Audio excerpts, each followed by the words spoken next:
Je me suis rendu compte qu'il était quasiment impossible de séparer architecture et sculpture et décor. Ça peut être un tout en soi, il faut bien avouer. Donc aujourd'hui on parle surtout d'architecture, mais pas tellement de sculpture et de décor. Et la prochaine fois on parlera de décor et de sculpture, mais pas tellement aussi d'architecture. Enfin, bref, ce sont deux sujets qui vont en fait se compléter l'un l'autre. Mais aujourd'hui, alors l'accent sera mis essentiellement sur l'urbanisme, puisque c'est l'une des grandes inventions de l'ère baroque, et que cet urbanisme est né, pourrait-on dire, dans cette Rome du Cap du XVIIe siècle, cette Rome de Sixte Quint, autour de laquelle nous allons tourner aujourd'hui. Mais d'abord, il faut que vous voyez l'œuvre du jour. Alors tout le monde connaît. Bien sûr, c'est un détail, vous en verrez plus et davantage dans un moment, parce qu'on y reviendra et on en reparlera. Mais vous reconnaissez certainement l'une des œuvres qu'il faut considérer vraiment comme une sorte de manifeste du baroque et de la ligne dynamique, et en même temps de la ligne tourmentée et tragique, c'est ce détail de la fontaine des quatre fleuves de Bernin, où vous admirez en particulier cette superposition d'ordres si différents que sont la pierre appareillée, taillée et polie, la pierre rocheuse laissée à brut dans son expression dramatique justement, et le végétal, c'est-à-dire le palmier que vous avez ici dans toute sa mobilité et tout son dynamisme. Ce qui est extraordinaire, c'est de penser que Bernin a traité bien entendu la mobilité du palmier, cette nature dramatisée du rocher et le socle dans le même matériau, dans la même pierre, avec le même ciseau et avec les mêmes polissoirs. Autrement dit, c'est un jeu d'illusion entre les différents ordres de la nature qui est admirablement consenti dans cette œuvre-là. Et nous aurons l'occasion de voir tout au long de ce semestre combien cette superposition des ordres, cette superposition des matières, cette superposition même des polis et des veloutés, si vous le voulez, a passionné les créateurs du baroque.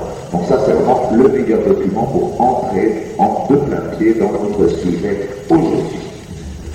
Alors, je vous rappelle que la fontaine des fleuves a été commandée par ordre pontifical à Giovanni Lorenzo Bernini, donc à Berlin, si vous le voulez, et qu'elle se trouve aujourd'hui à Rome, sur la plus belle place de Rome et du monde peut-être, c'est la Piazza Navona. L'œuvre a été dévoilée, a été inaugurée en 1659. Et j'ai pensé, quoi que ce soit plus tout à fait mon habitude, mais j'ai pensé que c'était pas mal de voir ce qui se passait un peu dans le monde le jour où on inaugurait la fontaine des fleuves de Bernin. Alors n'ayez crainte, on ne va pas commencer à partir pour la Chine, pour l'Inde et les gens qu'on s'est juré. Simplement, on va voir ce que dans notre bonne Europe, il était en train de se passer. En 1659, en France, c'est la mort de Mazarin, et donc du même coup, le début de ce qu'on appellera le règne personnel de Louis XIV. Avec ce premier coup d'éclat que fera le jeune roi, ce sera de disgracier Fouquet, dont le luxe, l'opulence et fatalement les malversations choquent le roi. Remarquez que le jeune roi y apprendra beaucoup et saura devenir le maître de son maître quelques années plus tard, mais ça, c'est une autre histoire. Donc, exige Fouquet et la splendeur de Vaux-le-Vicomte et entre au conseil, pas tout à fait à sa place, mais comme figure dominante du règne, ce Colbert qui accompagnera le roi dans l'essentiel de sa carrière. Donc, pour la France, 1859, c'est un moment de mutation d'une importance capitale. L'influence italienne de Mazarin disparaît pour que le parti français de Colbert triomphe et surtout, le jeune roi prend positivement le pouvoir.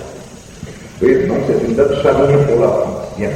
C'est une date charnière aussi pour l'Angleterre, curieusement, puisque c'est aussi une mort importantissime qui va amener une nouvelle page de l'histoire des Cromwell qui disparaissent. Donc, vous voyez, la Mazarin-Cromwell, quasiment la même année, quasiment le même jour, c'est curieux. Mort de Cromwell donc en Angleterre et retour de Charles II à Londres. Commencera alors ce nouveau versant de l'histoire de l'Angleterre. Au chapitre des événements plus gais, si j'ose dire, parce que c'est beaucoup de morts, Mazarin et Cromwell,